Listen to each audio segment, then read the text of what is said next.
there was a lot there, but I just want to say that I'm excited for Metal Gear Solid 3, the remake.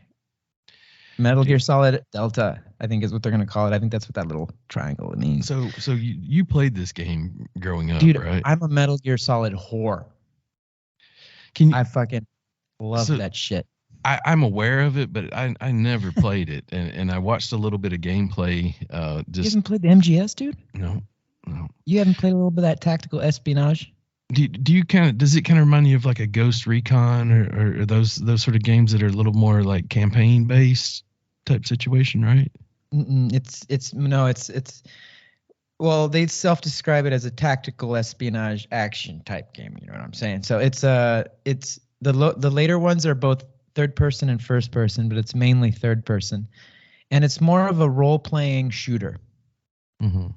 It's not like a Ghost Recon or I haven't played Ghost Recon. I'm just kind of assuming that Ghost Recon is like most of the other first-person shooters. Is Ghost Recon a first-person shooter or is it third person? It is, but it's more role-play espionage like you're talking about. It'd be like, oh, it is? You got to get your team all in place and everybody shoots at once kind of thing. And if you don't, it's going to go bad. I mean, it can kind of be played the other way, like but the way it's meant to be played is sneaking around, sort of. No, Metal Gear is a game, a genre. It's almost like its own thing, man. It's so, and dude, I cannot think of a military role play shooter type game with a deeper story.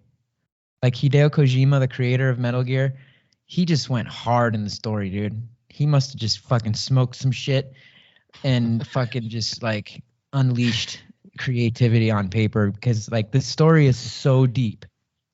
I can't even I don't even want to get into it. Apocalypse Now. Like we'll have to like have river of darkness there. Fuck, dude. It goes all the way back to like the Cold War, the story and stuff.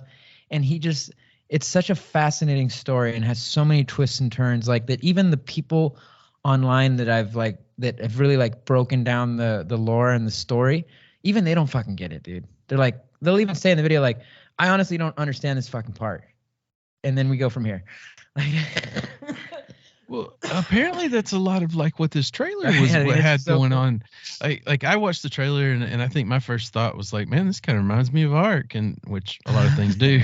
I might have to tame that. It's like, man, was this Unreal Engine 5? All right. Like, and I was kind of looking at it. I was like, Konami. I thought, like, what if the Konami code works in here? Konami, wait. Yeah, not in this town, son.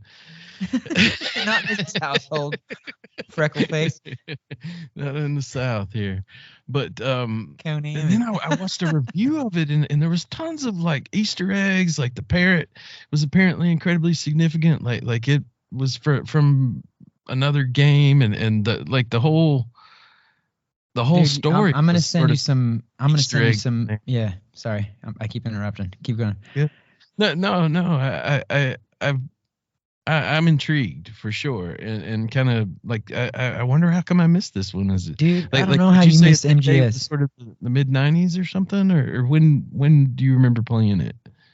The first one I played was Metal Gear Solid, in I think it was like '92 or '93. Let me see. Huh. Yeah, it must have been. Dude, Metal Gear Solid, man. Snake, Naked Snake, Solid Snake. All those. It's just such a deep story, man. This would have been on like say the PlayStation 2 or PlayStation 1. PlayStation 1. Metal Gear Solid. Let's see. It's all like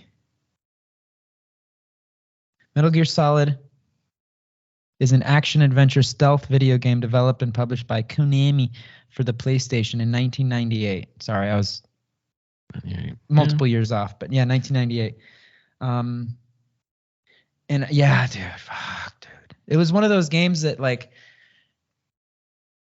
people were buying the PlayStation over, like because you could only play it on the PlayStation.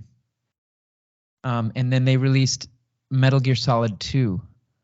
Which just completely just blew my mind, man, at the time. The graphics, just the gameplay, the stuff you could do, it was the little details in that game, like being able to hide in lockers and being able to stealth kill bad guys or just all these little things, and just it's always had this very, very subtle, like, that Japanese twist and feel to it in terms of the artwork and the storyline and the little things you'd find, and it almost had this very, very subtle anime-ish kind of feel to it, but it's not anime in any way, shape, or form. The graphics are unreal in all of them. For each stage of Metal Gear, like as they come out, the graphics would always be very amazing for the system. Like the Metal Gear graphics for the time, Metal Gear Solid on the PlayStation, amazing. Metal Gear Solid 2, amazing. Snake Eater, Metal Gear Solid 3, the one that they're remaking now, amazing. Metal Gear Solid 4, 5, like just all of them, the graphics have been amazing. Like, and it's one hell of a franchise and a series. And Hideo Kojima is no longer with Konami, I believe. I think it was a full split. There's a whole story behind that. I'd have to rehash it to remember all the details. So he's not there anymore, and I don't think he has the rights to Metal Gear Solid anymore. I think those stayed with Konami. Damn it, Chuck. Konami. So that's why I'm glad it's just kind of a remake. I'm glad they're not like making another Metal Gear Solid like Metal Gear Solid 6. I think that would be kind of, I don't know. And the original, like in Metal Gear Solid 5, they didn't use the same voice actor that they had always used. The voice actor that they had always used, which is a very iconic voice in gaming, like you get that voice and it's Snake. It's Snake, it's Solid Snake or whatever. And then in Metal Gear Solid 5, they let go of the voice actor whose name is David Hayter, I think his name is, the real actual voice actor, and they brought in homeboy from which I think was a good choice. Like if they had to do that, if they had to like change, which I wish they hadn't, but they did. They picked a good actor. I'm trying to remember his name. Kiefer Sutherland. Oh wow, I love him though. He's one of my all-time favorite actors. Dude, remember 24?